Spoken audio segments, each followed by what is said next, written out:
Dice nuestro Señor en el Evangelio, y varias veces lo dice: yo soy el buen pastor.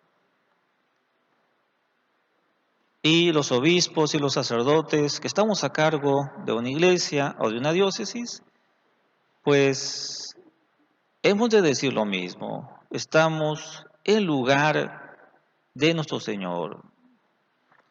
Y así el buen pastor da su vida por sus ovejas, dedica su tiempo, su conocimiento, sus oraciones, su trabajo.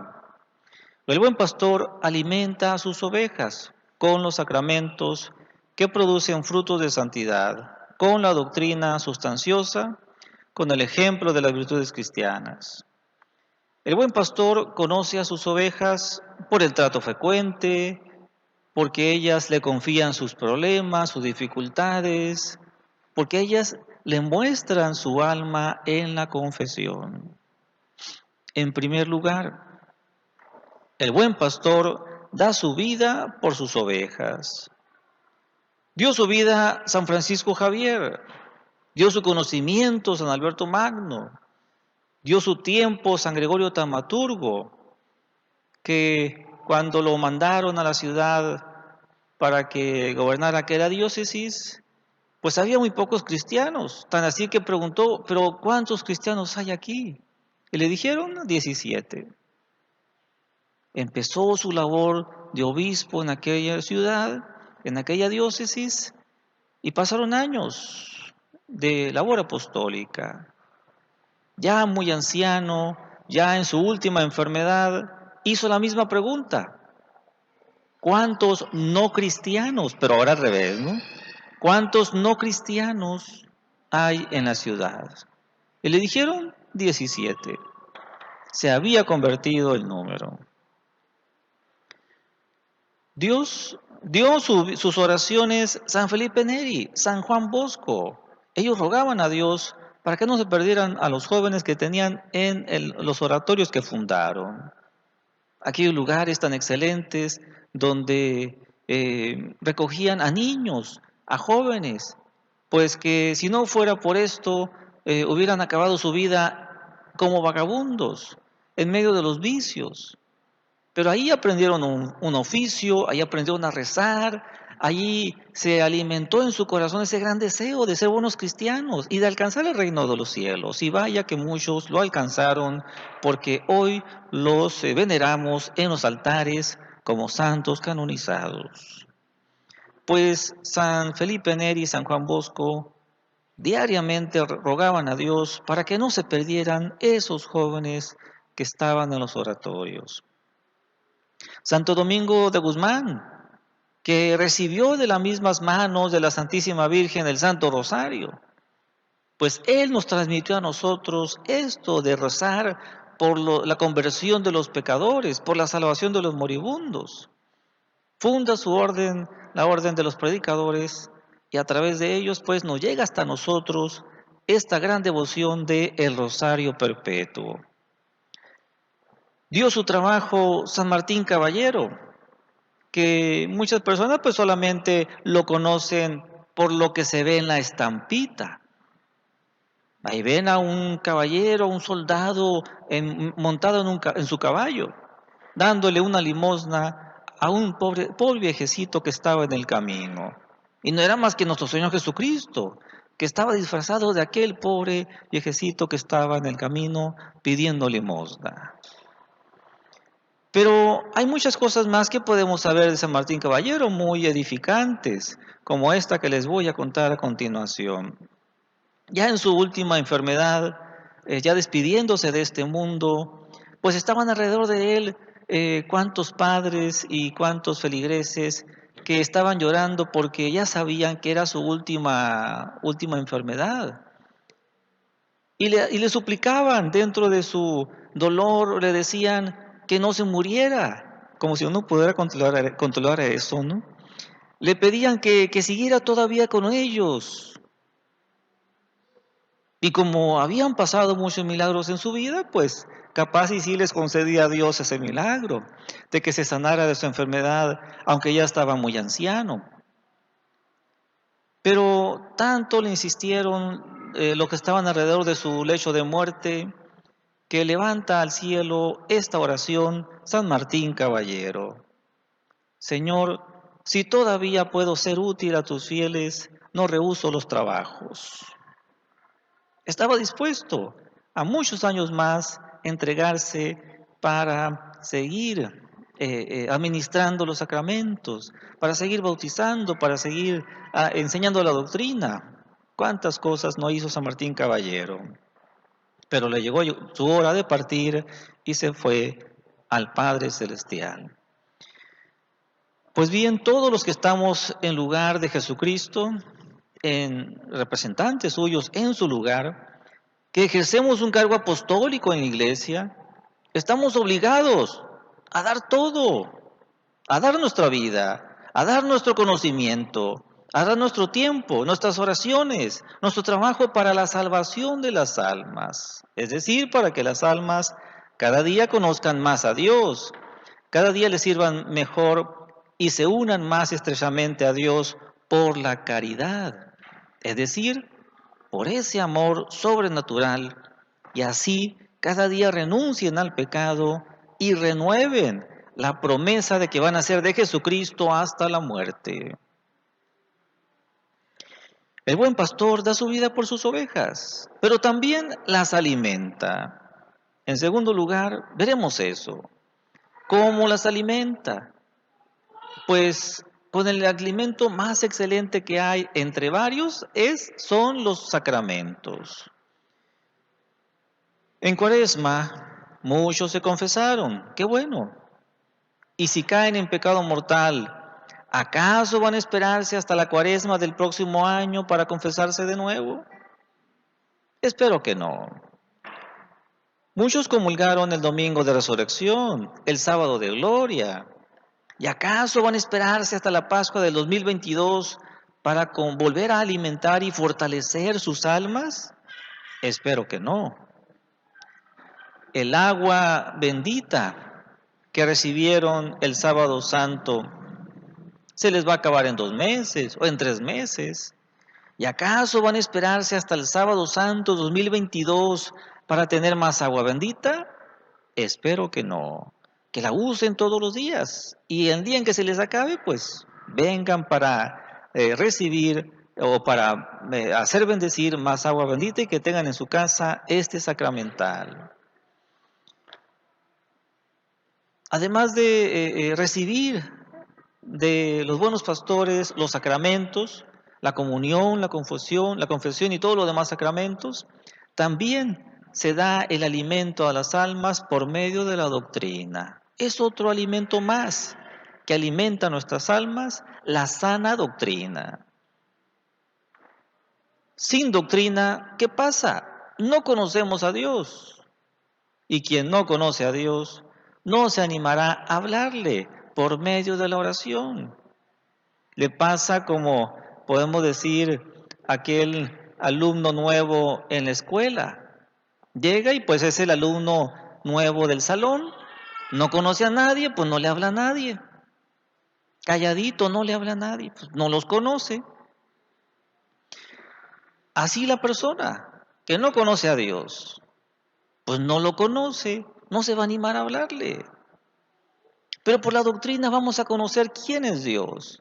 Vamos a animar a hablarle, o sea, a hacer oración. Por otra parte, quien conoce equivocadamente a Dios, pues le servirá por medio de un culto que le desagrada, o adorará a otro Dios que no es el verdadero Dios. Por eso necesitamos conocerle y conocerle bien, no equivocadamente. ¿Y cómo vamos a conocerle bien? Pues, ¿quién conoce su omnipotente justicia, su inexorable e insobornable justicia? Esa persona no se atreverá a ofenderle, guardará sus mandamientos, preferirá perder todo antes que perder a Dios. Quien conoce su infinita misericordia, su gran bondad y clemencia, no desesperará de obtener el perdón, de obtener la gracia, de obtener la salvación. Incluso hasta se va a adelantar y va a castigar en sí las faltas cometidas al ver cómo Cristo castigó en sí mismo los pecados de los hombres. La verdadera doctrina nos hace verdaderos hijos que desean y que cumplen la voluntad de su Padre Celestial. Estaremos cumpliendo más perfectamente eso que rezamos todos los días en el Padre Nuestro. Hágase tu voluntad, así en la tierra como en el cielo. Ahí le decimos, yo quiero hacer tu voluntad, Dios mío, aquí en la tierra, así como la hacen los ángeles en el cielo. El buen pastor alimenta a sus ovejas con los sacramentos, con la doctrina y también con el ejemplo de las virtudes. El estudio del sacerdote resulta en beneficio propio y también para los demás, como el médico que estudia su carrera, aprende las causas y los remedios para las enfermedades. ¿Y qué hace? Aplica para sí y también para los demás esos remedios, esas medicinas. O como el padre de familia que descubre un tesoro y a quién le aprovechan el tesoro que descubre ese padre de familia. Lo aprovecha a él y a todos sus hijos, en quien reparte esos tesoros. Del estudio y meditación constante nace el buen ejemplo de las virtudes, casi sin querer. Pues resulta que ve lo provechoso que es la templanza y el buen pastor practica la templanza. Ve lo provechoso que es la justicia y practica la justicia. Ve lo provechoso que es la castidad y practica la castidad. Así todas las virtudes que va conociendo desde el seminario, cada vez más, cada vez mejor, pues también las practica cada vez mejor. Se entrega a practicarlas para que le vengan así todos los beneficios que descubre en esas virtudes. Y al hacer esto, tiene sin pretenderlo ejemplos en su vida. Llega a experimentar dificultades, cansancios, desilusiones, pero los enfrenta y ahora tendrá experiencia para saber guiar a otras almas que todavía no se han topado con esas dificultades. A veces que le llegan a uno diciendo, pero padre, es muy difícil practicar la templanza en el comer y en el beber. Pero padre, es que es muy difícil perdonar a los enemigos. Pero padre, es que es muy difícil ayudar al prójimo. Yo tengo mucho que hacer con mis estudios o con mi trabajo. Y uno, pues, se compadece, porque ya pasó más o menos por ahí y los anima, pues, para que, a pesar de esas dificultades, practiquen esas virtudes y después van a descubrir lo que uno propio descubrió, que poco a poco se fue disminuyendo esa dificultad.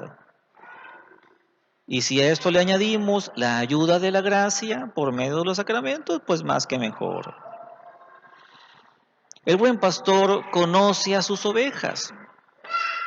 Las conoce por varias ocasiones, 3 ocasiones diferentes, como son por el trato frecuente. Para conocer sus defectos y cualidades, no es necesario que se confiesen.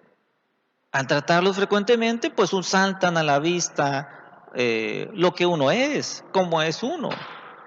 Por su fruto los conoceréis.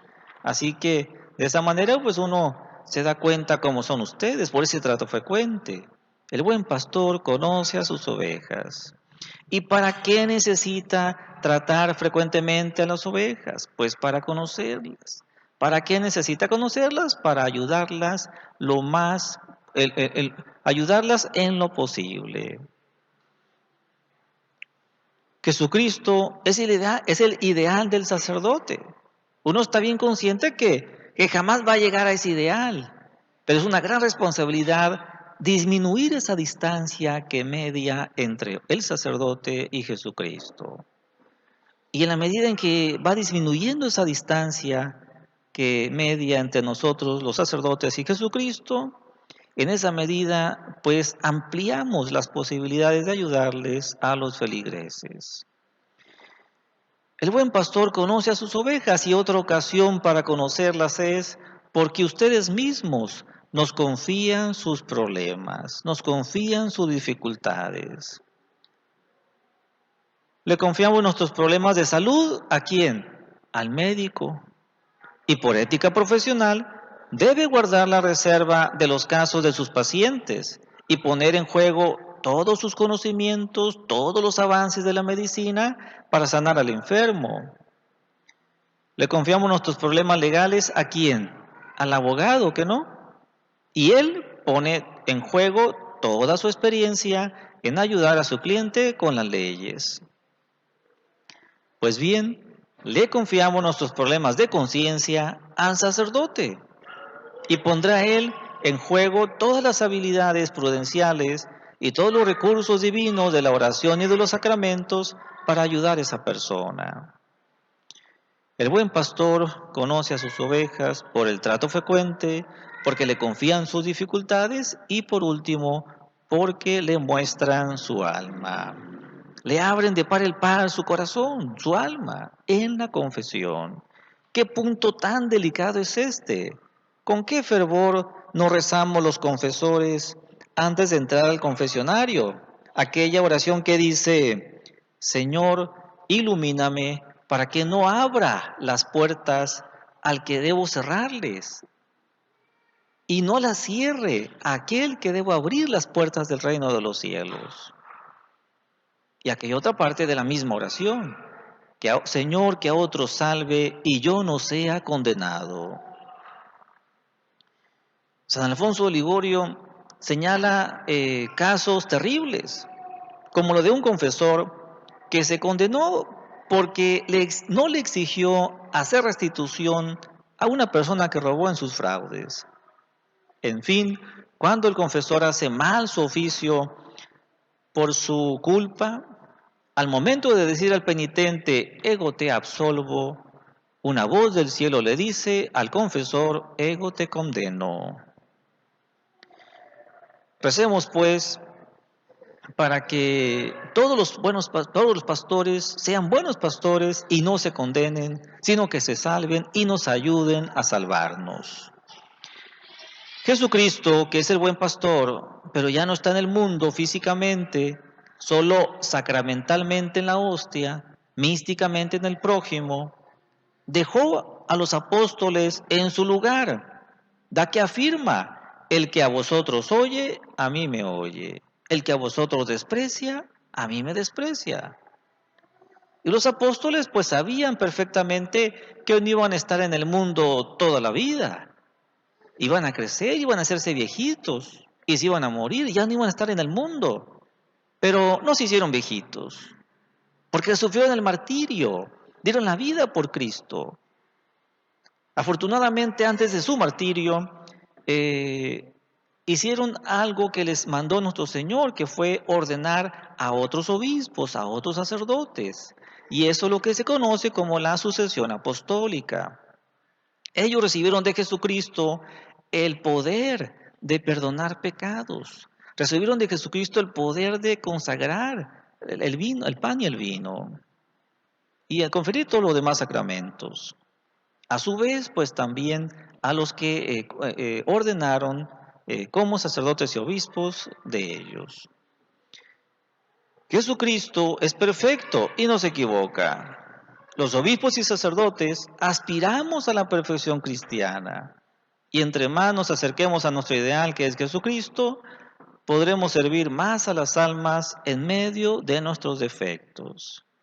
Me gustó mucho aquella vez que leí cómo se refería San Antonio María Claret de su misma persona, con mucha verdad, o sea, con mucha humildad, como sacerdote indigno. No somos dignos de tan alta dignidad, pero Dios nos ha llamado a su servicio, aquí en la iglesia. Al estar conscientes de eso, pues tratamos de acercarnos cada vez más a ese ideal que es Jesucristo. Jesucristo es santo, santísimo, al grado que pudo retar a sus detractores diciendo, ¿quién me convencerá de pecado? ¿Quién podrá encontrar en mí un solo pecado? A su vez, los obispos y sacerdotes podremos lanzar este reto. ¿Quién podrá decir, que no estoy haciendo penitencia por mis pecados pasados? ¿Quién podrá decir que no tengo propósitos, enmienda, examen particular como lo enseña San Ignacio de Loyola? Y así de esa manera, aunque indignos, vamos avanzando poco a poco en esa perfección cristiana, que en este caso se llama perfección sacerdotal. Jesucristo es sumo sacerdote y víctima de los pecadores. Los obispos y sacerdotes ofrecemos todos los días esta víctima pura, sin mancha, hostia de suave olor que clama perdón y misericordia al Padre Celestial para todas las personas del mundo. Ofrecemos una hostia santa y también ofrecemos cada parte de nuestra vida como hostia de sacrificio y alabanza a Dios, de quien somos sus ministros, sus sacerdotes para toda la eternidad.